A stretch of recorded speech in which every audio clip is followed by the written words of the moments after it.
Vamos à palavra do Senhor. Mateus, capítulo 18, é o texto que a gente vai ler hoje.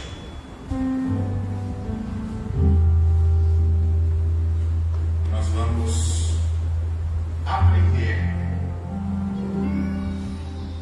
o que Jesus nos ensina nesse capítulo. Quem conhece, pode sentar já, tá?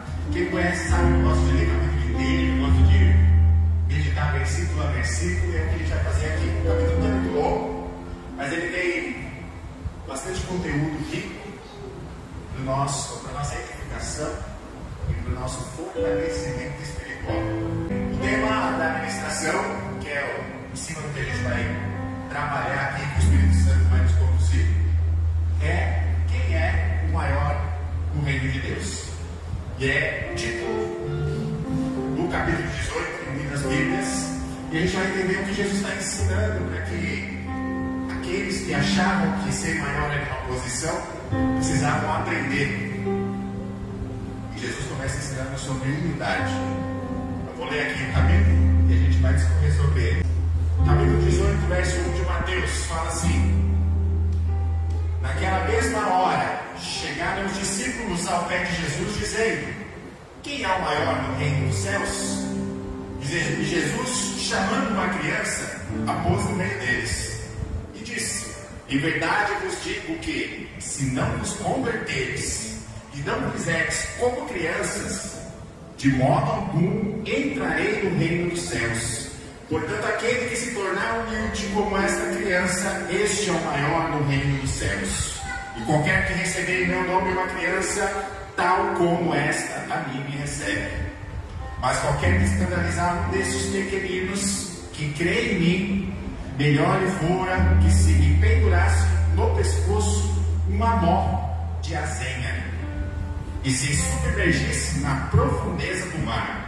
Ai do mundo por causa dos escândalos, porque é nisto que vêm os escândalos. Mas ai daquele homem por quem o escândalo vem. Portanto, se a tua mão ou teu pé te escandalizar, corta-o e atira-o para longe de ti.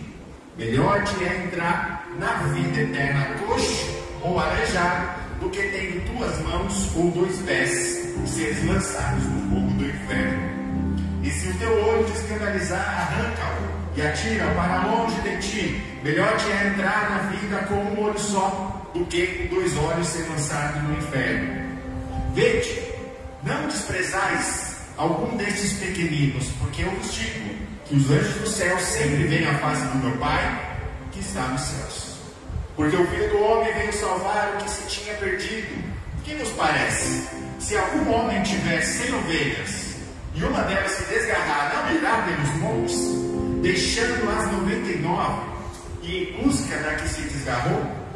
E se porventura acha, em verdade vos digo que maior prazer tem aquele do que pelas 99 que não se desgarraram. Assim também não é a vontade do vosso Pai que está nos céus que um desses pequeninos se perca. Ora, se teu irmão pecar contra ti, vai e repreenda-o entre ti e ele. Só, se te ouvir, ganhaste o teu irmão. Mas se não te ouvir, leva ainda contigo um ou dois, para que pela boca de duas ou três testemunhas toda palavra seja confirmada. E se não as escutar, diz-o à igreja. E se também não escutar a igreja, considera-o como gentil e publicano. Em verdade vos digo que tudo que ligares na terra será ligado no céu, e tudo que desligares na terra será desligado no céu. Também vos digo que se de dois de vós concordarem na terra acerca de qualquer coisa que pedirem, isso lhe será feito por meu Pai que está nos céus. Porque onde estiverem dois ou três reunidos em meu nome, aí eu estou no meio deles. Então Pedro aproximou-se dele e disse: Senhor, até quantas vezes pecará meu irmão contra mim, e eu lhe perdoarei? Até 7. Jesus disse: não te digo que é até 7, mas até 70 vezes 7. Por isso o reino dos céus pode comparar-se a um certo rei que quis fazer contas com os seus servos.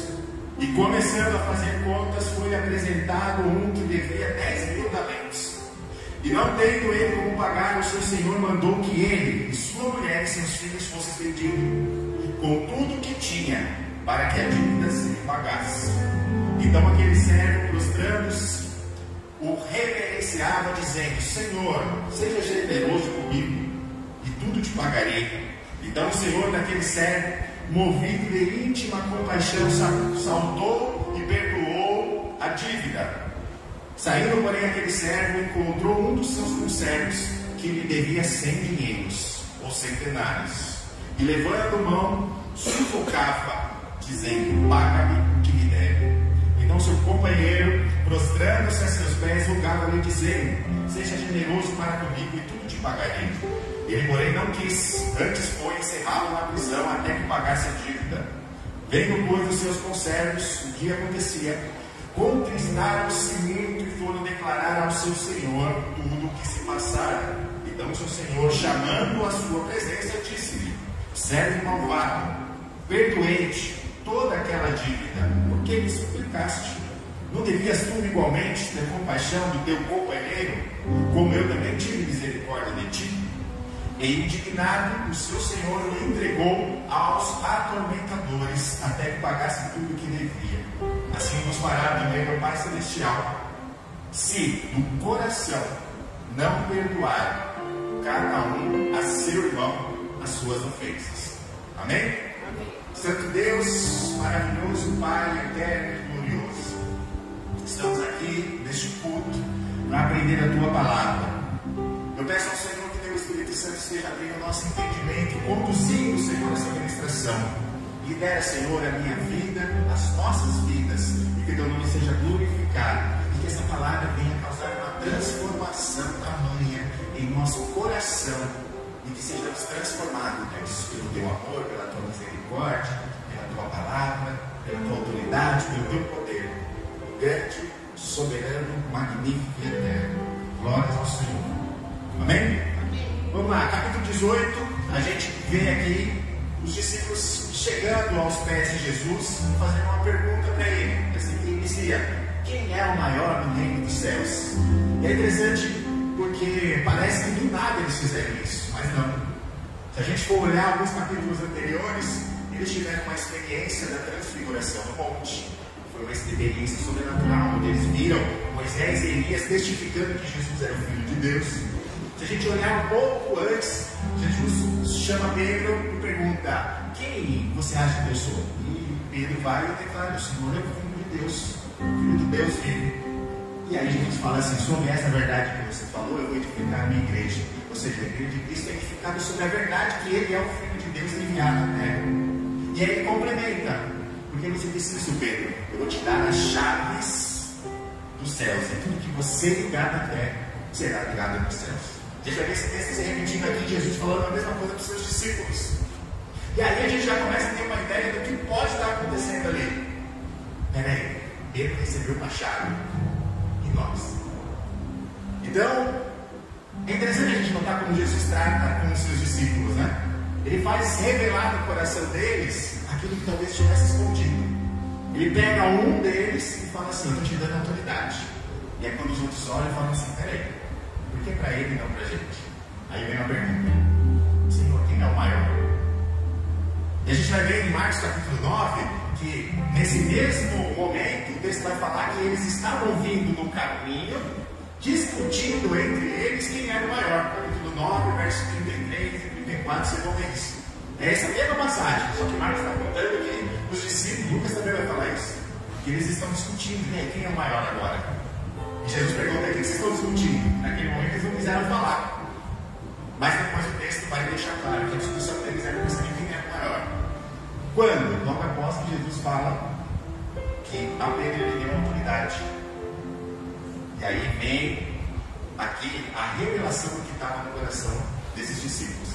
Às vezes Jesus vai causar esse desconforto na nossa vida, vai colocar pessoas que vai falar assim: esse tem algo que eu estou dando para ele. E a gente vai ver e vai falar: peraí, por que para ele e não para mim? Tanto tempo fazendo, tanto tempo orando, por que para ele e não para mim? Por quê? Porque Jesus quer que a gente revele o que verdadeiramente está no nosso coração.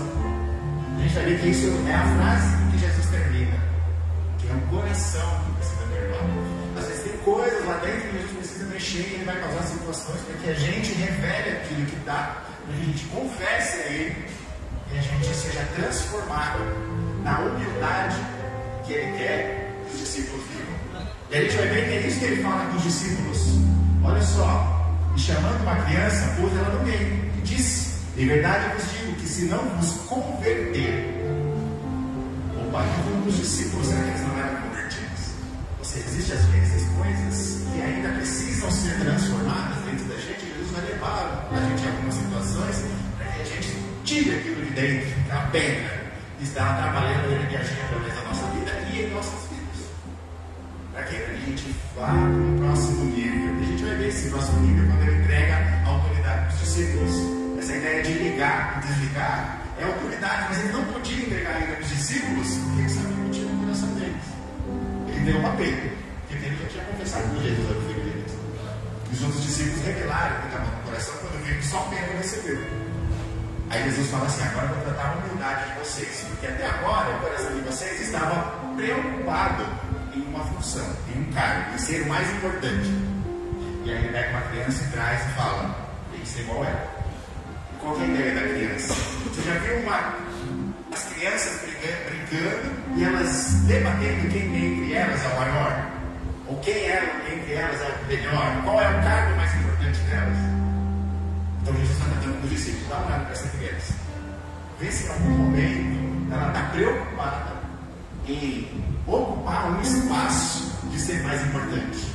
A humildade dela é o ponto onde ela apenas vive a sua vida com Deus a mandou viver. Ela não está debatendo quem é o maior entre todas as crianças. Isso acontece quando a gente cresce, quando a gente começa a ter um senso de importância, algo mais importante, ou quem fez mais ou quem fez menos. Outro detalhe das crianças, a gente vai ver que Jesus vai falar de perdão no final, que uma criança, quando elas estão brincando, elas discutem, brigam, choram, passa 5 minutos, o que está acontecendo? Estão brincando de novo. Então Jesus está usando esse elemento para mostrar para os discípulos: vocês estão discutindo aí, mas esses discípulos ficam com crianças. Crianças não têm essa intenção de ser o maior, ou de ser o presidente, ou de ser o maior cara. E quando elas entram em desacordo, logo elas perdoam e esquecem e continuam a vida delas e as brincadeiras delas. Jesus vai falar assim: precisa ser humilde. O que é humildade? Humildade está nesse detalhe de a gente reconhecer que a gente é tão falho e precisa tanto de Deus, que a gente vai ver Jesus falando isso no Mateus capítulo 5, quando ele começa o Sermão do Monte. Bem-aventurados os pobres de espírito. Pobres de espírito são humildes. O que é pobre de espírito? É aquele que sabe que precisa tanto de Deus porque ele é pobre espiritualmente, mas ele precisa de Deus como a coisa mais importante da vida dele, que ele seja rico espiritualmente. Então esse reconhecimento de que a gente precisa cada vez mais da presença de Deus é o que nos torna humildes. A gente tira mais a nossa vontade e coloca mais a vontade de Deus. A gente, quando começa a buscar a vontade de Deus como as primeiras coisas, a gente começa a não brigar mais por essas situações que os discípulos estavam brigando. Quem é o maior? Quem é o melhor? Qual é o cargo mais importante dentro da igreja? Falou assim: são as crianças, porque elas vêm sem se importar com isso, elas se relacionam sem se importar com isso. E essa é a humildade, a presença.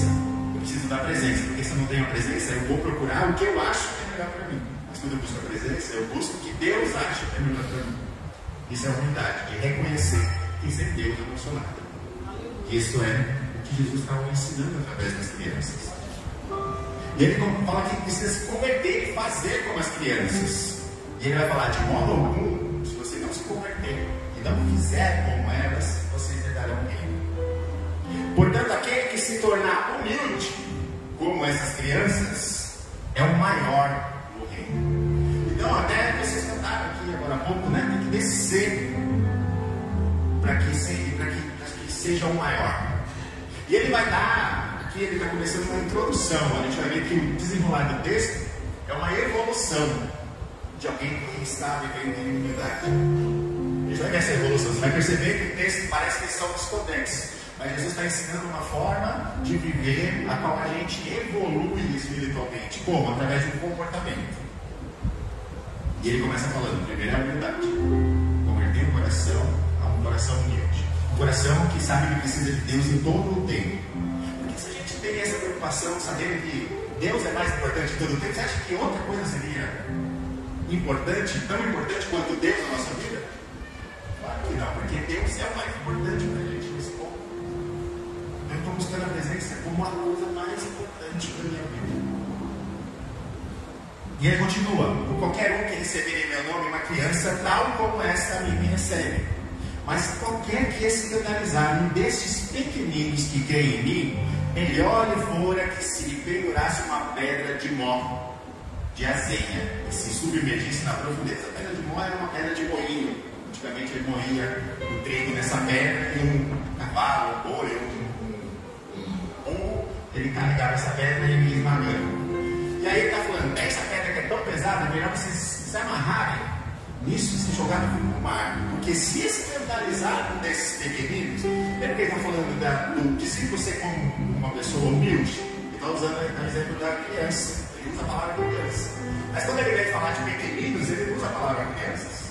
Ele usa uma palavra utilizada para estatura. Ou seja, existe a nossa posição de humildade. E ele está falando assim, vocês precisam ser humildes para reconhecer que existem pequenos. Aí, olha só a evolução que ele está trazendo, que a gente às vezes não percebe no texto. Se vocês serem humildes, tratarem todos como iguais, quando os pequenos vierem, eles vão entrar no mesmo ritmo de vocês. E aqui ele está falando de estatura, pequeninos. É que eles estão crescendo na fé. Pessoas que às vezes acabaram de se converter. Ele está falando assim, cuidado com a briga entre vocês por posições, por cargo, por importância, por maioridade, porque se isso causar um escândalo aos pequenos que não entendem isso, era melhor vocês amarrarem uma pedra e pular no mar. O que Jesus está falando? Cuidado, e a humildade de vocês precisa alcançar essas pessoas. Elas precisam perceber que elas são amadas e fazem parte, e não serem escandalizadas com a confusão que acontece entre os maiores. Por exemplo, a gente tem visto nesses dias aí uma confusão entre um pastor bastante conhecido por causa da placa da igreja. Quem viu essa confusão na internet da Lagoinha? Eles estão brigando por causa de uma placa da igreja, porque uma igreja recebe o nome e a outra não recebe, e o pastor que é presidente dessa igreja hoje está processando o outro pastor que está usando o nome da Lagoinha, que era da Lagoinha, que foi cedido pelo pai que falou tudo. Aí o processo outro. Só que isso foi parar em locais que não tem nada a ver com o evangelho, em notícias do mundo circular. Daí, o cara que acabou de ser evangelizado, que tinha na cabeça dele, o pastor rouba. Aí ele vê uma notícia e fala, falei, por isso que eu vou na igreja. É isso que ele vai usar como desculpa. Olha só, os grandes brigando por posição. Jesus está falando aqui, ai daqueles que causaram escândalo a esses pequeninos. A gente está usando um exemplo grande aqui, mas às vezes pode acontecer entre nós, por conta de alguma desavença ou de uma falta de entendimento, e atingir um pequeno que está chegando, que não tem nada a ver com a história, e acaba não discernindo espiritualmente, porque o apóstolo Paulo vai falar que os pequenos ainda são carnais, os meninos, eles se alimentam de leite, que é aquela palavra mais branda, o ensino, o amor. E ele vai falar depois, em 1 Coríntios capítulo 3, a gente vai ver ele falar sobre isso, que depois da palavra branda, do leite, ele quer que a gente se torne pessoas espirituais. Ele fala assim, eu vou usar também como comida sólida. Então existe um processo de crescimento. Tem coisas que pessoas mais novas no ministério, que estão chegando, não precisam saber. E tem coisas que, para que elas não precisem saber, nem precisa acontecer, porque os mais velhos precisam evitar. Porque senão vai causar um escândalo e eles se perdem. Tanto que Jesus vai falar assim, olha só como veio os escândalos. Ai do mundo por causa dos escândalos, porque é nisso que os escândalos acontecem. Isso vai acontecer. Mas ai daquele homem por qual vem o escândalo. Portanto, se tua mão, o teu pé e o teu olho te escandalizar, arranca fora. O que é isso? Vai arrancar literalmente. Ele está falando assim, se o que você faz, se o que você, a forma como que você vive, de caminhar, a forma que você anda, seus pés, e aquilo que você vê, for motivo para causar um escândalo dentro da igreja, arranca fora isso. Ou seja, o que está te fazendo pecado vai causar um escândalo. Esse aqui é conceptivo. Não é literal você cortar sua mão, mas ele está falando, se for possível, para evitar que você esteja no inferno com as duas mãos, com os dois pés e os dois olhos pecando, é melhor arrancar um para você evitar o bem. Você tira aquilo que faz você pecar.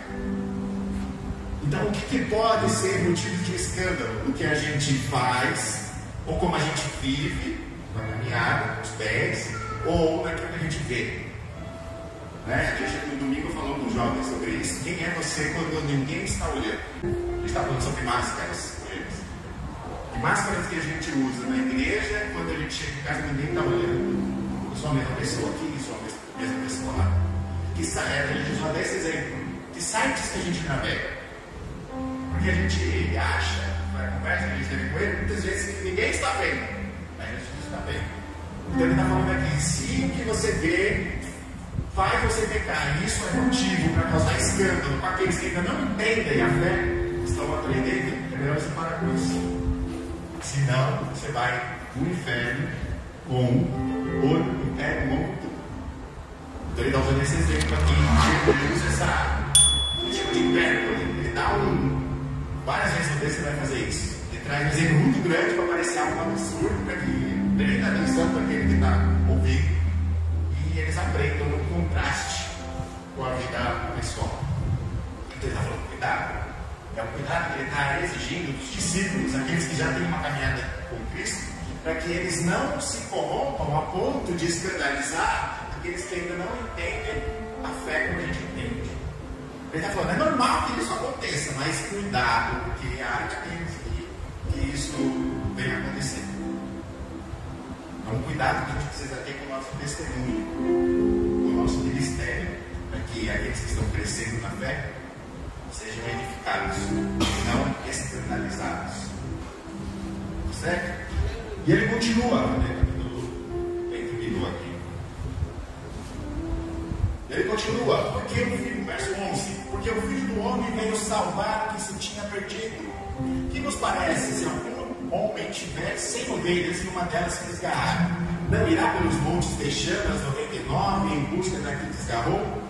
Se porventura acha, em verdade vos digo que há maior prazer por aquela do que pelas 99 que não se desgarraram. A gente vai ver esse texto em Lucas capítulo 15, quando Jesus começa a falar sobre a ovelha perdida, dracma e filho pródigo. Ali também há um crescimento, ou seja, o primeiro estágio do crente é a ovelha. O pastor vai lá, o pastor Jesus, ele alcança aquela ovelha e ele traz para junto das 99. E nesse momento, das 99, a gente precisa ter a atenção que ele está pedindo nos versículos anteriores. Preste atenção, eu estou trazendo a ovelha perdida. Agora vocês precisam de um bom testemunho para que não escandalize. Está vendo a evolução que ele está fazendo a partir do verso 1? O ensino que ele está fazendo? E ele vai ter isso lá no filho próprio também. A ovelha, a dracma que tem valor, e o filho que é aquele que é convertido, mas às vezes se desvia. Depois o filho mais velho que é um religioso, que não cuidou do filho mais novo. Então aqui ele está usando a mesma parábola que ele usa lá, para poder explicar que ele é o pastor que resgata as ovelhas, foi ele que morreu. Só que aí ele vem e entrega para os trabalhadores da obra, que é a igreja. São aqueles que já são mais velhos na fé, aqueles que já sabem caminhar com Cristo. Para quê? Para que ensine a ovelha a fazer parte do rebanho das 99. Então ele está usando aqui esse exemplo, cuidado com o escândalo, porque eu vou trazer gente perdida. Quando eu trouxer gente perdida, eu preciso que vocês se cuidem. A orientação que ele passa aqui no capítulo 18, verso 11 até o verso 14. E ele fala assim, eu vou trazer elas para comunhão com vocês. Vocês precisam cuidar. Isso é para a gente. Verso 13. Aí ele vai falar, olha só, que interessante. Parece que ele muda de assunto, né? Mas existe um silêncio que fala muita coisa para a gente. Que é essa mudança de parábola. Aí ele fala assim, ora, se teu irmão pecar contra ti, vai e repreenda entre ti e ele só. E se te ouvir, bem, acha o teu irmão. Ou seja, estou trazendo gente do rebanho Só que esse rebanho precisa ser de pessoas humildes, pessoas que não externalizam, pessoas que vão cuidar dessas ovelhas que estão chegando, como ovelhas mais novas, para que elas cresçam, virem trabalhadores. Mas ele sabe que vai acontecer problema entre elas, porque algumas não vão se entender. E ele vai falar o seguinte: ora, se teu irmão pecar contra ti, ou seja, vai acontecer um momento, por vidas serem tão diferentes dentro de um mesmo rebanho, que alguém não vai concordar com você, ou você não vai concordar com alguém. Enquanto isso acontecer, vocês precisam ir um ao outro e conversar. Se o seu irmão pecar contra ti, vai lá, você e ele só, e resolve esse problema. Então, ele está falando que existem momentos em que há uma discordância entre pessoas no mesmo lugar, mas são pessoas diferentes. É igual casamento: você casa com uma pessoa que teve uma outra vida, um outro comportamento, e aí quando você vive, vai ter brigas porque você ficou concordado, você se acertar. Aí ele está falando: isso vai acontecer dentro do rebanho. Eu estou certo, porque muitas vezes a gente tem problema. Vai ter gente ferida, vai ter gente machucada, vai ter gente doente, e aí vocês precisam andar juntos.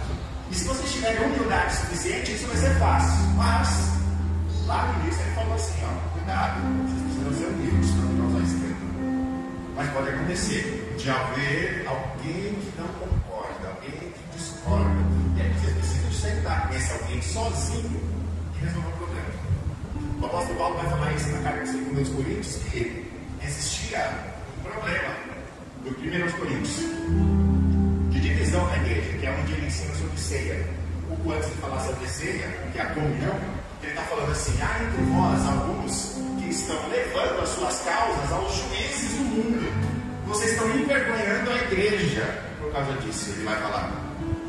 E aí ele faz uma pergunta para o pessoal de Coríntios: não há entre vós sábios que podem ajudar a causa de vocês? Então ele está trazendo o povo à maturidade. Jesus está fazendo a mesma coisa aqui. Vocês, maduros, sentem e conversem e resolvam as diferenças que vocês têm. Lembra, faz parte da humildade lá atrás. E parecia que a gente tem falta de alguma coisa, que a gente precisa ser cheio da presença, e essa presença precisa estar na comunhão das 99. Ele sempre vai vir mais um, sempre vai voltar mais um. E quando acontecer essas diferenças, sempre tem conversa. Sabe que em Mateus capítulo 5, no verso 23, vai falar que se você souber que o seu irmão, não é você, se você souber que o seu irmão tem alguma coisa contra você, você não pode nem ofertar. E oferta vai falar não só de finanças, vai falar de culto, que é aquilo que a gente entrega a Deus. Ele vai falar assim: deixa no altar a sua oferta, vai lá com o seu irmão e resolva o problema com um perdendo o outro. Mateus capítulo 5, verso 23, vocês vão ver isso aí. E aí é o que ele está trazendo aqui também. Vai lá, e resolva. Ah, mas a pessoa não me ouviu. Eu achei que você tinha colocado o capítulo 5, verso 23. Mas a pessoa não me ouviu. Ele falou assim: não desista. Agora você vai lá, pega uma ou duas testemunhas e volta com a pessoa e resolva com ela de novo. Perdão. Resolva as diferenças. E essas duas testemunhas que estiverem com vocês, isso está lá em Deuteronômio, capítulo 19. Ele vai ensinar sobre esse momento de você levar a testemunha para que ela participe junto e ela testifique que aquilo que você está tentando consertar, você tentou para que ninguém de fora venha falar: ó, esses dois aí só brigam, existe um problema, né, nessa igreja. Capítulo 5, 23, ali ó, 24, 23, 24. Olha lá: portanto, se trouxeram a tua oferta ao altar e aí te lembraram que teu irmão tem alguma coisa com quem te lembra?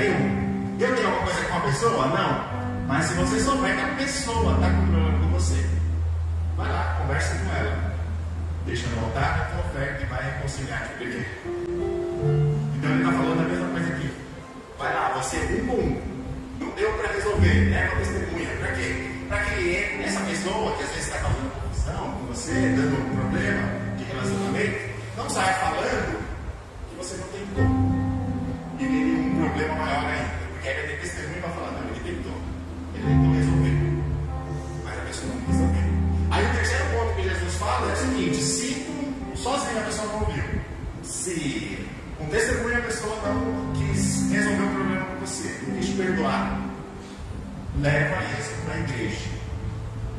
Aí, ele está falando assim, exponha o problema para que todos saibam. Para que essa pessoa, se ela não se reconciliar com você, ela não seja uma pessoa que vai causar mais problemas entre as outras. Porque aí a igreja sabendo, não vai ter mais problema. Com quem que ela vai falar sobre aquilo? Com quem que ela vai focar? E Deus está dando um exemplo. Mas se ainda assim ela não quiser se reconciliar e recusar, aí vocês vão considerar eles como gentios e republicanos. Quem eram? Desviados. Pessoas que não conhecem a Deus. Pessoas que não são humildes para reconhecer os seus pecados e as suas falhas. E aí toda a igreja vai saber. Mas essa pessoa ainda ela é possível de reconciliação. Só que ela não pode receber a atenção como se ela fosse um membro da igreja. Ela precisa receber a atenção como se fosse uma pessoa que não conhece a Deus. Ela precisa ser evangelizada. Mas se ainda assim ela ficar, a gente vai ver no finalzinho aqui sobre a questão de perdão, a gente vai ver que isso chama apostasia, que é o último estágio quando a pessoa nega Cristo. A gente vai ver já isso. Verso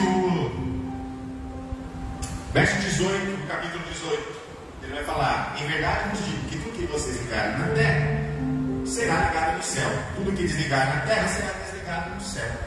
Então ele está falando sobre uma forma de reconciliação e julgamento. Okay? E essa ideia é importante a gente entender o contexto desse texto, porque é onde a gente aplica aquilo que Deus já determinou através da sua palavra. Porque a oração do Pai Nosso fala assim: venha a nós o teu reino. Se existe um reino, existe um monarca, que é o rei dos reis. E existe uma lei nesse reino. E ele está falando aqui: vou te dar a autoridade. Agora ele está falando para os discípulos, não coisa que ele falou lá para Pedro. Porque agora os discípulos já entenderam que eles precisam ser humildes, que eles não podem estar lá escândalo, que eles têm que reconciliar com seus irmãos, que eles têm que cuidar das ovelhas novas. Já entendeu o processo? Agora, quando a gente entende esse processo, a gente recebe a autoridade. Verso 18. Em verdade, nos digo que tudo que ligar na terra será ligado no céu. Ou seja, agora vocês vão ter autoridade para decretar na terra aquilo que a palavra já liberou. Então, para vocês decretarem na terra aquilo que vocês querem ligar, para que seja ligado no céu, vocês precisam ir na autoridade do decreto, que é o que Deus já falou, que é a sua palavra. Quando a gente entende a palavra, a gente vai determinar e decretar corretamente em cima do que Deus diz. A gente não consegue inventar nenhum decreto novo fora da palavra.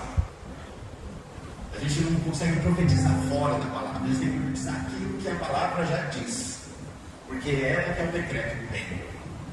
E se você ligar na terra, aí é confirmado no céu. E aí, se você desligar na terra, é desligado no céu. A gente precisa entender que a palavra é a autoridade a qual a gente decreta para ligar ou desligar, é através da palavra. É o decreto do reino. Porque a oração do Pai Nosso é: venha a nós o teu reino, de cima para baixo. É primeiro do céu que já foi liberado. E a gente aqui na terra utilize a autoridade que o céu nos deu. Porque veio de Cristo, toda a autoridade foi dada a ele. E agora ele deu à igreja. E essa autoridade vem do céu primeiro. Não é o contrário. E aí ele continua: também vos digo que se dois de vós concordarem na terra acerca de qualquer coisa que pedirem, isso será feito por meu Pai que está no céu. Isso está falando de comunhão de pessoas que entendem a palavra. O que é isso? Salmos 83 vai falar assim: ó, com banco e com suave é, que os irmãos viviam uniando, como o óleo que desce na cabeça do homem, que desce a barba até a orla das suas vestes. E finalizar no versículo 3 vai falar assim: porque ali Deus ordena a bênção. Ou seja, porque dois ou três, a gente às vezes pega, né? Fala, oh, porque dois ou três reunidos, Jesus está aqui, ele está com um, com dois ou com nenhum. Esse é o ponto, porque ele é onipresente. Mas o ponto aqui é: se nós concordarmos na palavra, decreto, na comunhão, esses dois ou três é uma comunhão com os irmãos. Se a gente tiver comunhão com os irmãos, ali ele ordena a bênção. Nós chamamos aqui de 33, porque o óleo que desce sobre a barba de Arão é a coisa boa e suave da comunhão, que ele fala antes. A gente lê, passa direto e não percebe, é uma coisa que depois da outra. Alcohol sabe é união. União. Para quê? Para que o óleo, para que o Espírito Santo está no nosso meio, nos revista. Para quê? Verso 3. Para Deus ordenar a bênção. Então, quando há comunhão, há concordância na palavra, Deus ordena a bênção. É o que ele está falando aqui. Se 2 ou 3 se reunirem e concordarem igualmente sobre a mesma coisa, Deus ordena a bênção. Porque eles estão em comunhão, que é o que a palavra diz. Lembra? Primeiro a palavra, depois a gente decreta. Então Pedro, aproximando-se dele, disse: Senhor, até quantas vezes pecará meu irmão contra mim e eu lhe perdoarei? Até 7? Não. Jesus disse: não, te digo que até 70 vezes 7. Então Pedro chega para Jesus nesse momento e fala: beleza, estou entendendo a unidade aqui. Eu preciso de comunhão, que ele falou no verso anterior. Okay? Eu preciso dos decretos do reino, para que eles sejam estabelecidos na terra, para que tudo que eu ligar seja ligado no céu. Ou seja, existe uma confirmação a partir do que eu decreto aqui, em cima da palavra, que Deus já disse. A gente cuida das ovelhas novas que estão chegando, a gente evita escândalos e a gente é humilde. Está vendo a evolução que eu falei lá no começo? E aí Pedro vai falar assim: cara, entendi tudo isso, mas e se ainda assim meu irmão pecar comigo mais de 7 vezes? É essa a pergunta que ele está fazendo. Se, apesar de tudo eu fizer desse jeito, ele ainda fizer e pecar contra mim 8 vezes, é até 7? Aí Jesus fala assim: não, 7 seria o perfeito, mas eu estou falando para vocês que vocês precisam ser mais que perfeitos. Vocês precisam ser 70 vezes 7. É uma intensidade da perfeição de Cristo no perdão, no relacionamento. Então o que ele está falando é numérico. A gente dá um peso, não, 490. Não, ele está falando assim: não existe limites para o perdão. Se 7 é perfeito, 70 vezes 7 é mais que perfeito. Não existe nenhum limite para que a gente possa perdoar. Não existe o que faça contra a gente que a gente não perdoa. É isso que ele está falando. Glória a Deus. 70 vezes 7. Ele achou que era só até 7. Mas 70 vezes 7 é mais do que a gente acha. A gente acha que até aqui é onde eu perdoo. Mas se acontecer até aqui, Jesus fala assim: mais 7. E mais 7. E mais 7. Sejam perfeitos sempre, perdoando. É o que Jesus está ensinando numa frase para Pedro aqui. E sabe o que é interessante? Ele vai entrar aqui na questão do perdão, né? É fácil, às vezes, ler e falar assim: nossa, Jesus não perdoa, a gente tem que perdoar também. Até que acontece o momento que a gente precisa perdoar. Ele vai fazer isso muitas vezes. Vai te colocar na situação onde a gente precisa se reconciliar, onde a gente precisa perdoar aquilo que fizeram contra a gente. Porque até ler é bonito e é fácil, mas na hora de fazer que se torna um problema.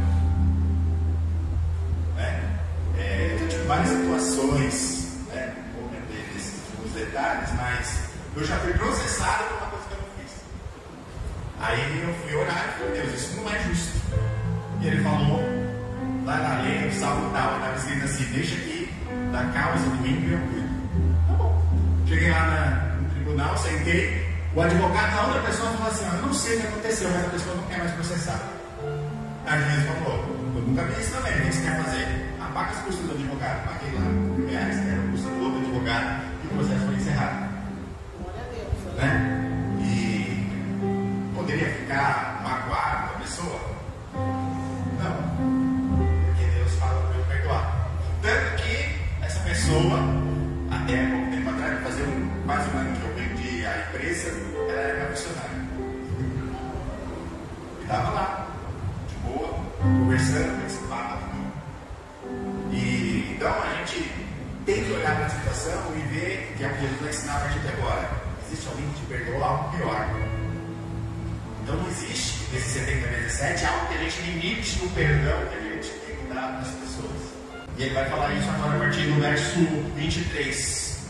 Por isso o reino dos céus pode comparar-se ao certo rei que quis fazer conta com os seus servos. Começando a fazer contas, foi apresentado um que lhe devia 10.000 talentos. Eu fui fazer essa conta antes de vir para cá. Talento era o salário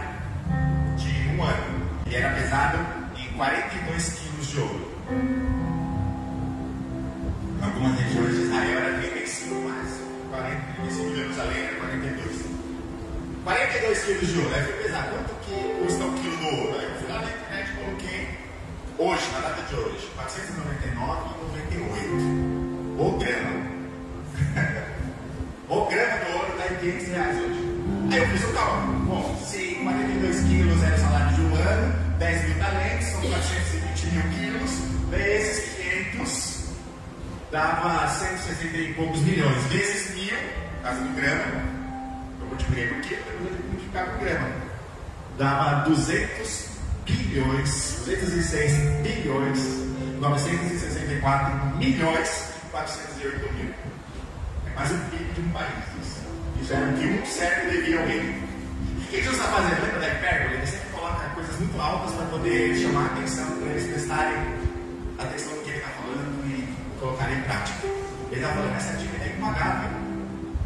Se o salário de um ano de 42 quilos de ouro são 10 mil anos trabalhando, quem vive 10 mil anos? O que durou mais tempo, se não me engano, foi Noé, 969 anos. Faltava só mais 9 mil anos e um pouquinho para ele pagar se fosse viver a idade de Noé. Então Jesus está usando um exemplo de alguém que tinha uma dívida impagável. E sabe quem era? Eu e você, por causa do pecado. Nós herdamos a natureza de Adão, nós vivemos em pecado, e até que a gente conhecesse a Cristo, a gente não sabia que tinha esse perdão. Mas quando a gente conhece a Cristo, a gente sabe que o sangue dele pagou o preço. Glória a Deus. Isso se chama justificação. E o que a gente precisa para ter essa justificação? Fé. Porque Romanos vai falar que o justo viverá pela fé. Então a fé em Cristo é que nos torna justos diante de Deus. Então a fé em Cristo é o que faz chegar diante do rei com uma dívida de 209 bilhões e o rei falar assim, tá pago. Aquela dívida que você demoraria 10 mil anos trabalhando. Isso se não pecasse. Seria paga em 10 mil anos. Mas ninguém pode fazer isso. Ninguém poderia pagar esse preço. Mas aí veio Cristo e se esvaziou da sua glória, viveu como homem, sem pecado, e se entregou no nosso lugar como sacrifício para que essa dívida fosse paga. E agora, pela fé em Cristo, nós somos justificados diante de Deus. Nós não temos dívida por causa da fé em Cristo. E é isso que o rei está fazendo com o servo, pagando, liberando uma dívida, perdoando uma dívida que ele não conseguia pagar. Só que esse servo, ele fica feliz até, e ele vai seguir a vida dele. E no meio da vida dele, ele vai encontrar um cara lá sem humildade, ou a ovelha perdida, ou aquele irmão que ele precisa se reconciliar. E ele não perdoa. Deus vai falar que ele pega o cara pelo colarinho e fala assim: você me deve 100 denários. Sabe quantos são 100 denários? Um denário na época era o salário de um dia. O salário de um dia dava 20 centavos de dólar. 20 centavos de dólar no real hoje dá 5 e alguns quebrados, dá 1,10, mais ou menos 1,20 reais. E o cara devia 100 para ele. Ou seja, devia 100 reais. Então aquele cara que teve uma dívida de 209 bilhões, chegou o cara que devia 100 reais para ele e falou assim: me dá, você precisa me pagar essa dívida. E o cara pediu perdão para ele, pediu clemência, se ajoelhou e ele falou assim: não, eu vou te prender. E aí os intercessores viram que aquilo era injusto, foram lá diante do rei e falaram: tem gente agindo com injustiça no nosso reino. E o rei falou: quem é? Sabe? É um servo que você perdoou toda a dívida. E ele chama o servo e fala assim: por que você não perdoou 100 reais, sendo que eu perdoei para você 200 bilhões? Uma dívida que demoraria 10 mil anos para você pagar. Por que você não perdoou? E por você ser mal, eu vou mandar você para o inferno. E aí Jesus sincero, falando o seguinte: assim nos fará também meu Pai Celestial. Ele está falando de discípulos. Se vocês, discípulos, e fui eu também, não perdoarem todo o coração, cada um ao seu irmão. Então ele está dando um recado para todos. Se cada um de nós não perdoarmos, a gente não merece o perdão de Deus. E aqui é onde, para eu poder encerrar, a gente precisa entender sobre essa questão do perdão. Está vendo que ele está vindo falando lá? A humildade. Não sejam pessoas que causam escândalo. Cuide dos pequenos que estão crescendo. Cuide das ovelhas que estão chegando. Né? Perdoe. Reconcilie-se com as pessoas que vocês têm diferenças. E aí ele chega e fala assim: perdoe. Que a introdução do medo é: você precisa ser perfeito no perdão, não existe limites. Então a evolução da nossa vida espiritual fortalecida: humildade, testemunho, cuidado com o próximo, perdão com o próximo, para que a gente receba o perdão de Deus. Isso é fortalecimento espiritual. E aí tem 3 coisas que a gente vai ver na Bíblia que Deus não perdoa. A primeira dela é a apostasia. Lembra da pessoa que primeiro você conversa, depois você leva testemunha, depois você fala para a igreja, e mesmo assim ela não se converte, e aí depois ela sai. Isso se chama apostasia. Jesus vai falar, o apóstolo Paulo vai falar isso sobre nos últimos tempos, o amor de muitos se esfriará. Apostasia, a palavra apo, é uma palavra grega que significa sair. Então, apostasia é sair no meio de nós. Apostasia são aquelas pessoas que saem do nosso meio e negam a Cristo. Deus não consegue perdoar essa pessoa porque ela não recebe Cristo, ela negou. Isso chama apostasia. É a primeira coisa que Deus não perdoa. Por quê? Porque a parte da pessoa crê em Cristo, que é só pela fé. E a apostasia é alguém que perdeu a sua fé, que recusou usar a sua fé em Cristo, para sair do meio de nós. E nos últimos tempos seria esse um dos sinais: as pessoas se desviando da fé. A outra é a blasfêmia contra o Espírito Santo. Mas blasfêmia, o que é você contra o Espírito Santo? Blasfêmia contra o Espírito Santo é você pegar uma obra que Deus está fazendo e atribuir isso ao diabo. Algo que Deus está trabalhando na vida de uma pessoa, para que você fala assim: não é Deus, o Espírito Santo não faz isso, é o diabo.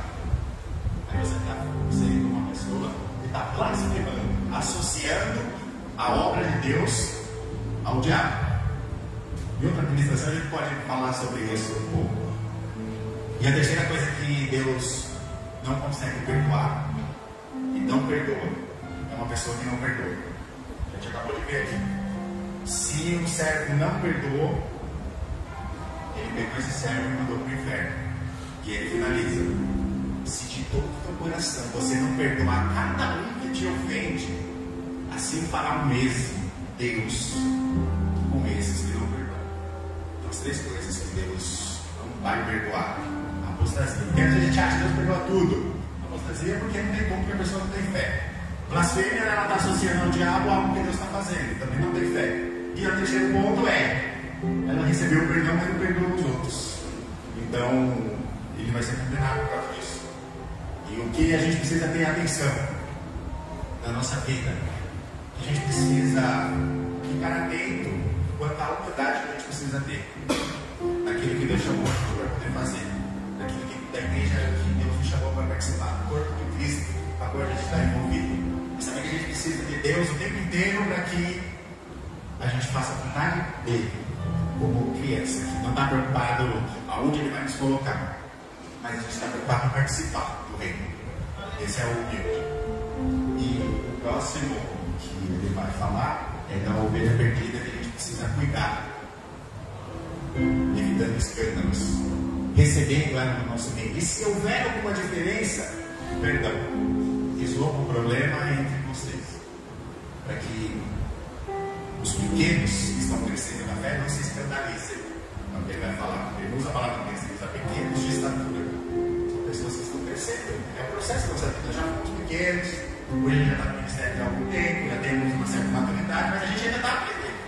Mas todos no corpo de Cristo são membros. O pé não é melhor que a mão, nem o dedo, nem a perna, todos cooperam juntos para que o corpo seja edificado. Efésios 4 vai falar isso, para que a gente alcance a estatura do varão perfeito, do varão perfeito é Cristo. Ou seja, a comunhão entre os irmãos, o perdão, a unidade, vai fazer com que a gente se ajuste de maneira que o corpo de Cristo seja fortalecido e cresça.